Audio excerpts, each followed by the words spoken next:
¿por qué en la iglesia de ustedes los obligan a llevar el diezmo? ¿Por qué le llevan tanta plata a ese pastor? Yo no le puedo decir que es una porque son muchas personas las que preguntan eso. ¿Por qué los obligan a diezmar? Lo primero, en la iglesia no se obliga a nadie. Porque tenemos como punto de partida lo que Jesús dijo. Si alguno quiere. Esto de la salvación es, uno, el milagro que Dios hizo para salvarnos. Y dos, el que yo tome la decisión de recibir a Jesucristo como mi Salvador personal. En mí está el querer o el no querer. Con respecto a esa parte económica que la gente pregunta, es bueno aclararles algunas cosas. La primera, todo sistema en el mundo requiere un plan financiero. En esta crisis que está viviendo el mundo, yo les hago una pregunta. ¿Cómo se está financiando los estados? Dos, si vamos al tiempo normal, ¿cómo se financia el Estado colombiano? A través de impuestos. ¿Cómo se financia el municipio? A través de impuestos. ¿Cómo se financia el tránsito en Colombia? A través de las multas que le cobran a los infractores. O sea, todos sistema en el mundo necesita un plan de financiación. Dios no es la excepción. Dios tiene un proyecto en la tierra que en el Antiguo Testamento se llamó Israel, que hoy se llama la iglesia. En el Antiguo Testamento el plan financiero de Dios se constituyó a través de ofrendas, diezmos, primicias y votos. ¿Qué era eso? Los diezmos era la 10ª parte de lo que producía su sementera. Una persona sencillamente tenía una finca y le produjo 10 cargas de café, hablemos en términos colombianos, o 10 bultos de papa, o 10 bultos de frijol, o 10 bultos de alberja. Pues entonces, ¿qué hacía ese agricultor? Llevaba la 10ª parte. ¿Y cuánto es la 10ª parte de 10 bultos de frijol? Pues un bulto. Lo llevaba al alfolí. ¿Qué era el alfolí? Era una bodega o un almacén enorme donde llegaban los diezmos de todos los que producía los campos del pueblo israelita. ¿Para qué era eso? Eso tenía varios sentidos, varios enfoques. Uno, para que el orden sacerdotal que se habían dedicado por completo al ejercicio del ministerio pudieran tener cómo vivir. Dos, para que cuando llegara el huérfano y la viuda y el extranjero, el levita tuviera cómo compartir de lo que Dios le había dado. Luego, ojo, aclaro, no solamente apareció en el tiempo de Moisés el diezmo. Eso viene desde el tiempo de Abraham, según Génesis 14. Abraham y Jacob lo dieron como una expresión de gratitud en razón a lo que Dios había hecho por ellos. Cuando viene la ley y se establece una institución religiosa que necesita un presupuesto para que puedan dedicarse al ejercicio de su ministerio, entonces Moisés lo establece como ley e incluye inclusive una sanción a quien retiene el diezmo del 5%. Eso es lo que dice la Biblia. Ahora, cuando llegamos al Nuevo Testamento, que es donde las personas vienen con el argumento de que el diezmo era de la ley y que por consiguiente en el tiempo que vivimos hoy no se debe de dar. Pues están equivocados. ¿Por qué? Porque si usted mira San Mateo capítulo 23, el verso 23, va a encontrar que un día Jesús se encuentra con un grupo de religiosos que justificaban sus malas acciones con el diezmo. Es decir, yo diezmo, pero vivo de cualquier manera, y como yo diezmo, tengo derecho a la bendición de Dios. Porque así estaba dicho en el libro de Malaquías. ¿Robará el hombre a Dios? Pues toda la nación me habéis robado. ¿Y qué dijeron ellos? ¿En qué te hemos robado? El Señor le dice, en vuestros diezmos y ofrendas. Y los exhorta, traigan los diezmos al alfolí y haya alimento en mi casa, y probadme en esto, dice el Señor, si no abriré las ventanas de los cielos y derramaré bendiciones hasta que sobreabunde. Entonces, el pueblo de Israel en los días de Jesús tenía claro el pensamiento del cual habla Malaquías. Entonces ellos decían, con que nosotros diezmemos, tenemos la bendición garantizada. Resulta que cuando Jesús se encuentra con ellos, descubre que hacen injusticia, que no hacen misericordia. Entonces Jesús los llama a reflexionar y les dice, venga, ustedes diezman el anís, el eneldo y la pimienta, y han dejado de hacer otras cosas que también tienen que hacer, como era el hacer justicia y el amar misericordia. Y les concluye diciendo, esto era necesario hacer, ¿qué? Hacer justicia y misericordia sin dejar de qué, de diezmar. Eso es lo que Jesús está diciendo. Amén. Ah, no, pastor, es que el evangelio de Mateo estaba en la ley. Ajá. Bueno, pero si Jesús lo maneja, ¿será que carece de sentido? Vámonos más allá, porque yo sí quiero explicar acá de una manera objetiva, sin ningún interés personal, porque pues yo no soy un predicador de diezmos. Todos los que me conocen por 40 años, lo único que he hecho es predicar el evangelio en la mañana, al mediodía, en la tarde, por la radio, por las calles, por las redes, porque a eso fue lo que Dios me llamó. Así que nadie puede señalarme a mí de que yo vivo pendiente de quién diezma o quién no diezma. Ese no es mi ministerio. Mi ministerio es la predicación del evangelio. Pero quiero hablarles de lo que la Biblia dice. Cuando Pablo escribe a los Corintios en el capítulo 9 de su primera carta, lo hace porque en Corinto le quieren quitar el derecho de comer, de beber, de vestirse, de tener un hogar, porque así como los de hoy viven atacando a quienes diezman y censurando la doctrina del diezmo, así lo sabían en la iglesia de Corinto. Entonces Pablo hace una defensa y dice, ¿quién fue soldado a su propia expensa? Es decir, ¿cuál es el muchacho de 18 años que se va para el ejército y él tiene que comprar los zapatos, la ropa, comprar todo, incluyendo su propio alimento y su transporte? La respuesta es no. Inclusive a ese soldado le dan todo y adicional le dan una remuneración económica que puede ser poquita, pero se la da el Estado. Porque se supone que el soldado está entregando todo lo que es él, inclusive su propia vida, por defender el Estado. Luego el apóstol dice, ¿quién tiene un rebaño de ovejas y no toma de la leche? ¿Cuál es la respuesta? Pues ninguno. Si yo tengo un rebaño, lo normal es que yo tome de la leche. Lo normal es que yo disfrute de la lana que producen las ovejas. Luego él dice, ¿quién planta viña y no come de su fruto? Pues lo normal es que si yo siembro un cultivo de papa, cuando llegue la cosecha, ¿qué? No debo de comer papa. Ah, eso. Entonces Pablo dice, si nosotros sembramos en vosotros lo espiritual, ¿no es apenas normal que cosechemos de vosotros lo material?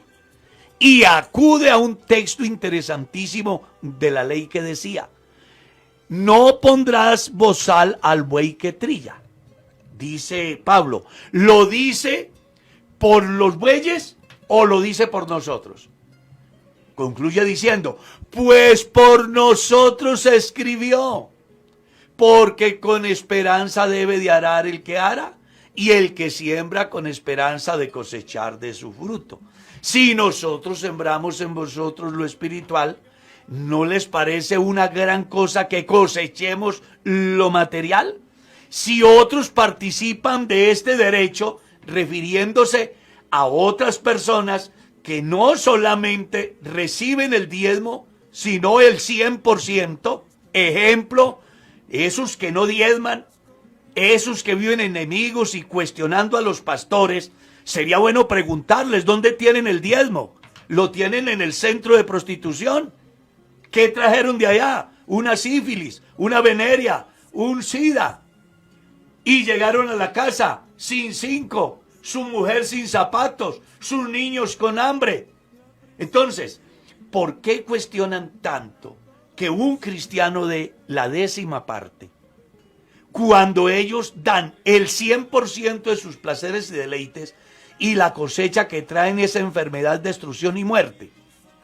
Mire, hermana Mercedes, un día estaba limpiando el carro en la casa y alguien pasó que no se tenía de una borrachera. Mire la plata de los tontos, ¿dónde queda?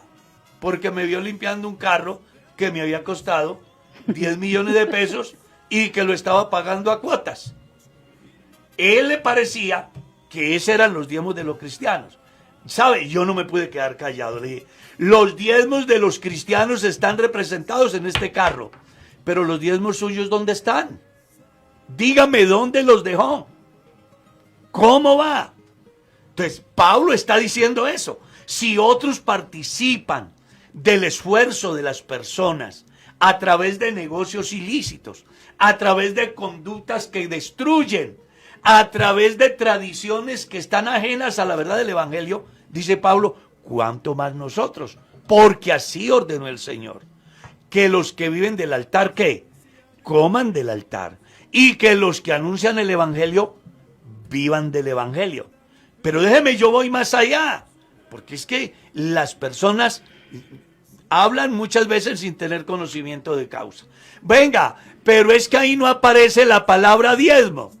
Bueno, si usted lee la carta a los hebreos, acuérdese que la carta a los hebreos es una carta que es dirigida a los creyentes salvos por gracia el día de Pentecostés y después, cuando Pedro predica su sermón en el templo La Hermosa después de la sanidad del cojo, que se convierten otras 5,000 personas.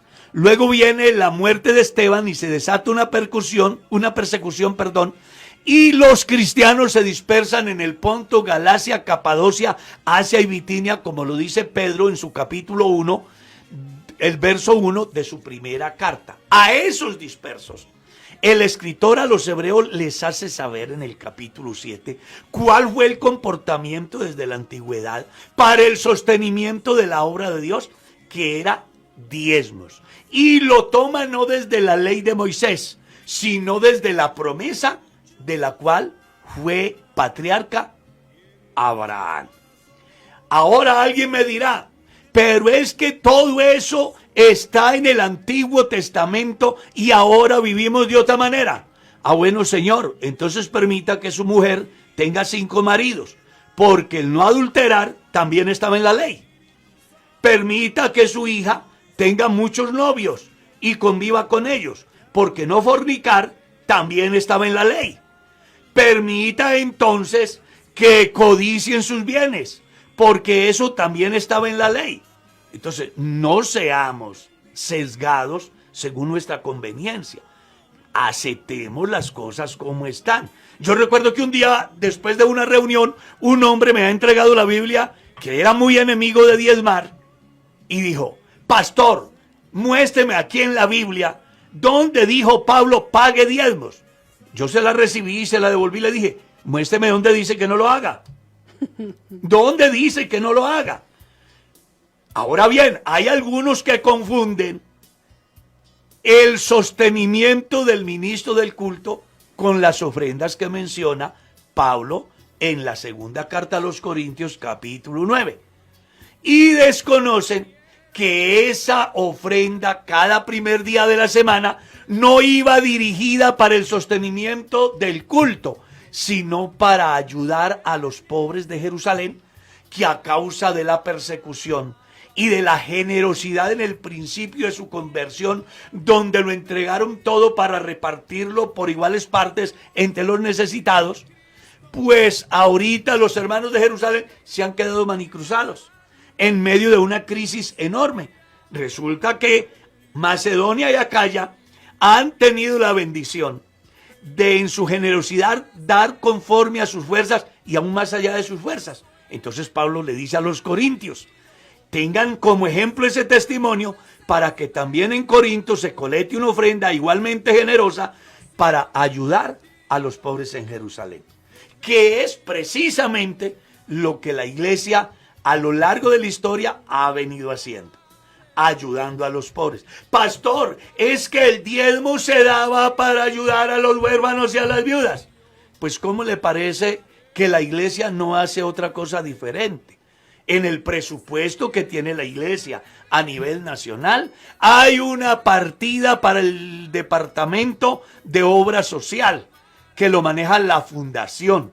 Y cada que se presente una calamidad en alguna región del país, o en algún pueblo, o en alguna familia, se busca esa fundación, y esa fundación ayuda al huérfano, a la viuda, al extranjero, inclusive a personas que nada tienen que ver con el cristianismo.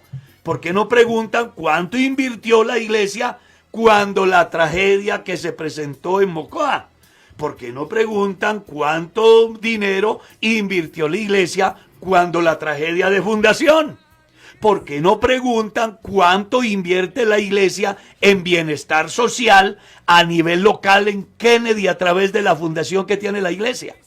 Yo hago una pregunta, ¿de dónde sale ese dinero? De los diezmos que los hermanos dan. Se saca una partida para suplir esas necesidades. Entonces, es importante que las personas entiendan que la iglesia sí hace obra social, que era la finalidad del diezmo. Tenía propósitos definidos para que el hombre de Dios pudiera ejercer su ministerio sin necesidad. 2, para que cuando un necesitado llegara, pudiera compartir con él. Hasta hoy, eso se hace. Con la diferencia que Dios, en ese tiempo, le exigió al pueblo y al mismo Moisés que le asignara ciudades exclusivas para los levitas. Ahora yo le hago una pregunta. ¿Cuál iglesia le ha comprado un apartamento y le ha dado un chalet al pastor diciendo, pastor, aquí está esta casa para que viva usted después de que se retire del ministerio? Dígame cuál iglesia lo ha hecho. En ese tiempo Dios pensó hasta en la habitación del que hacía el culto a Dios. Hoy se cuestiona por qué el cristiano lleva unas monedas, unos billetes al alfolí y que además no los lleva porque el pastor lo obligue. Puede ser que hayan algunos movimientos que obligan a sus feligreses y que los tienen marcados y saben, puede ser. El pastor no se da cuenta quién dice. Pero en la iglesia nuestra, Iglesia Pentecostal Unida de Colombia, no se tiene esa costumbre. Hay un lugar que se llama Albolí, donde los cristianos voluntariamente llevan la 10ª parte de lo que Dios les da. Venga, ¿y cuántos son en su iglesia? Bueno, aquí son 600, 500, 700. Entonces toda esa gente lleva, no sé, porque Dios no me puso a mí de policía a mirar quién se acerca al alfolí o no. Es muy posible de que usted, que tanto habla, tenga hasta la familia aguantando hambre, porque si no ha dado a Dios lo que es de Dios, pues tampoco tendrá la bendición de que Dios bendiga su hogar. Pero es bueno que le quede claro a la gente que nosotros los predicadores no somos predicadores de diezmos, somos predicadores del evangelio. Si el creyente diezma, hay una junta administrativa que extrae ese recurso en el día que ellos lo tienen destinado, hacen una liquidación. ¿Quieren saber cómo lo hacen? Yo no tengo problema, no tengo que ocultarle nada a nadie. ¿Qué hace la junta?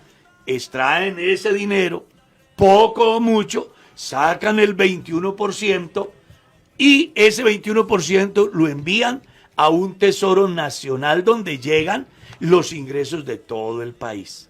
¿Y qué más pasa después de eso? Bueno, con ese 21% se sostienen las misiones en más de 40 países, se ayuda a más de 1,000 pastores en Colombia que no reciben el equivalente a un salario mínimo, se sostienen más de 33 plantas administrativas en todo el país. Entonces, cuando los cristianos diezman, contribuyen con la difusión del evangelio en el mundo, contribuyen con la difusión del evangelio en el país, en esos lugares donde hay 5, 10, 20 hermanos cuyos ingresos no son lo suficientemente amplios como para sostener una familia pastoral. Una iglesia, hay iglesias en este momento que en el mes reciben por concepto de diezmos 30,000 pesos. Pero el pastor tiene que pagar 500 de arriendo donde vive, 400 del local, tiene que pagar luz, tiene que pagar agua, tiene que pagar gas, tiene que pagar transporte, él tiene que comer. Entonces, ¿qué hace la iglesia? Como a la iglesia de Kennedy le ingresó más, entonces de Kennedy se envía ese fondo común para que de allá busquen la forma de nivelar a ese pastor para que haya quien predique el evangelio allá y, como está escrito, el obrero es digno de su salario.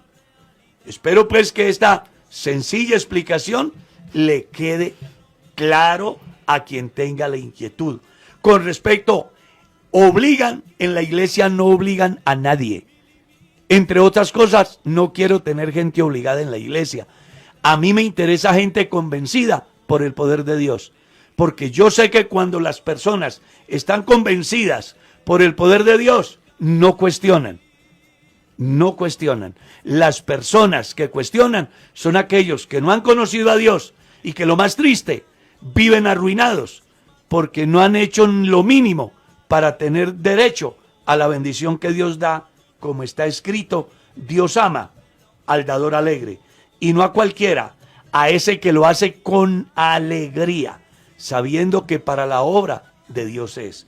Y si otros participan, ¿por qué no los pastores? ¿Por qué no cuestionan a los líderes de otros corrientes, incluyendo a los políticos? ¿Por qué no cuestionan a su propio líder religioso que nunca les ha predicado la verdad? ¿Por qué no cuestiona al centro de prostitución donde están esperando a los hombres como bueyes que van al matadero? ¿Por qué no cuestionan a los expendedores de alucinógenos? ¿Por qué no cuestionan los centros de distribución de pornografía? Allá quedan los diezmos de la gente. ¿Por qué no cuestionan eso? ¿Por qué cuestionan a las personas que predican el evangelio? Y lo hago no porque a mí me afecte. Yo soy predicador del evangelio. Y si un creyente no da diezmos, yo por eso no me voy a morir. Ni tampoco me interesa si da o no da. Soy pastor y no sé en la iglesia quién diezma o quién no diezma. Es muy posible que hasta muchos de los que ayudan en la iglesia ni diezmen. Pero es que yo no estoy interesado en eso. Estoy interesado en que la gente oiga el evangelio. De ahí para allá, las personas mirarán. Son responsables con ellos mismos, son responsables con Dios. Pero sí les recomiendo, hable menos y viva la vida cristiana conforme a las Escrituras. Y no se justifique diciendo que eso era del Antiguo Testamento. Porque entonces eche por tierra todo lo que hoy practica la humanidad. La ley dice que no se puede matar. Bueno, pero eso era en la ley. Entonces, ¿qué? ¿Vas a ser homicida ahora? No, no manejes extremos. La Biblia es clara. Dios ha establecido un orden y el Dios de Abraham, el Dios de Isaac, el Dios de Moisés, el Dios de los profetas, el Dios de los apóstoles, es el Dios de la iglesia hoy. Amén. Todo puede cambiar, pero Dios y su palabra no cambian. Amén. Hermano Carlos, pues le hago saber de que son muchas los mensajes que les gustó mucho la enseñanza acerca del diezmo. Pues hay quienes escriben y dicen que cómo hacen para obtener esta enseñanza, que les gustó demasiado la aclaración. Esta Entonces, enseñanza es muy sencillo. Por ahí en unas 2 o 3 horas, usted entra al canal de YouTube, busca un despertar con Dios, el día de hoy, y ahí la va a tener toda la enseñanza. Como todas las enseñanzas que hemos venido transmitiendo por estos 3 años y medio amén. que llevamos en la radio. Hay otras muchas inquietudes que se quedan aquí y hay el muchas. próximo jueves las estaremos Amén. resolviendo si Dios Sí, porque hay varias. nos da vida. Hartas preguntas. Si Dios nos da vida. Así que gracias por estar ahí. Espero de alguna manera haber contribuido a resolver sus inquietudes, deseándoles de todo corazón que Dios los bendiga. No hagan del dinero un Dios.